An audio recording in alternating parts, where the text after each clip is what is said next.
Who the hell is Flint? Was the question on the lips of Agent Melinda May at the conclusion of last week's Marvel's Agents of S.H.I.E.L.D. Though fans have gotten to know the resourceful Inhuman portrayed by Coy Stewart over the past several episodes, May herself hasn't had the pleasure. May had been separated from her fellow agents as she found her way to the Zephyr crashed on the ruins of the destroyed Earth before them. This week's episode, Best Laid Plans, made it plain that not only is Flint an important new player in Season 5, he may, in fact, be the key to getting the agents home to 2018. May learning who Flint is was the final prophecy of Robin Hinton, the Inhuman seer who lived through Earth's destruction and the subsequent decades of mankind's survivors living under Kree occupation. Agents Coulson, Mac, and Yo-Yo met Flint on the lighthouse through Tess, their ally, and together they watched Flint undergo Terrigenesis and discover his inhuman power, geokinesis,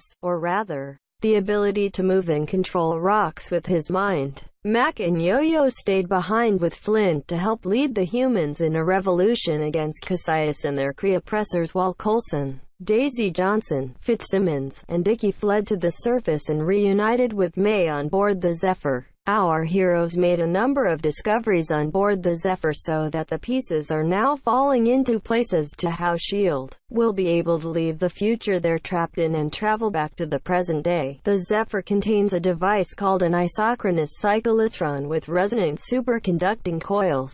This was designed by Fitz but built by Dickie's parents. The cyclotron is able to control a Kree monolith, which was the means by which the agents were brought to the future by Enoch and the True Believers.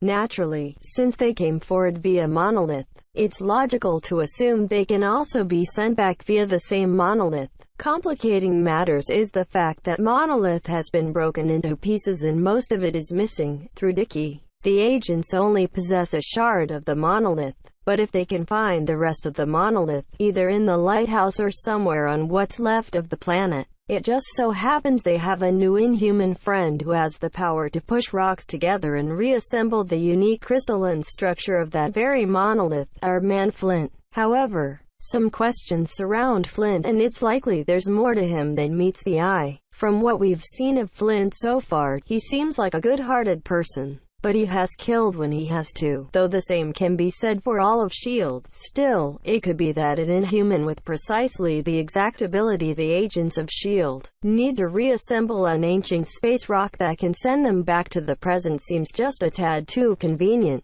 It's possible Flint, an orphan, may have some type of connection to Mac and Yo-Yo, who have taken a shine to him and even stayed behind to help him fight the Kree. Or it may be that Flint's powers could inevitably prove to be the cause of Earth being destroyed, a tragedy that Quake has been resentfully shouldering all of the blame for, along with the moniker, the Destroyer of Worlds, since S.H.I.E.L.D. arrived in 2091. We've already seen how the timeline plays out once most of the agents return to 2018, and so far, Flint isn't among those who go back to the past. Flint seems to definitely be the vital piece of the puzzle that gets S.H.I.E.L.D. back to our time via the Kree monolith, but it remains to be seen whether Flint's impact on Season 5 ends there. For better or for worse, Marvel's Agents of S.H.I.E.L.D. airs Fridays at 9 p.m. on ABC.